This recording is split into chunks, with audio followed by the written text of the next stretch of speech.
Xumar opa 1 yilmi, 2 oymi yaşagan shu bilan xo'jayin armiyaga ketib yo'q bo'lib ketgan.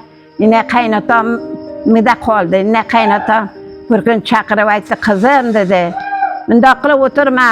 Xo'jayining endi kelmaydi, urushda bir yoqqa o'tib ketganmi, urushda yo'q bo'lib ketganmi? Turmushga chiqqin dedi.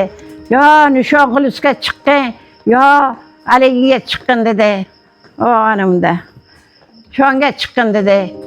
Lekin shuni bilan ota dedi, men turmushga chiqmayman dedi. O'g'larimni qo'lida, o'g'larim meni mandoq qiladi dedi, o'g'larim qo'lida o'tiraman dedi. Voy, voy, voy, voy.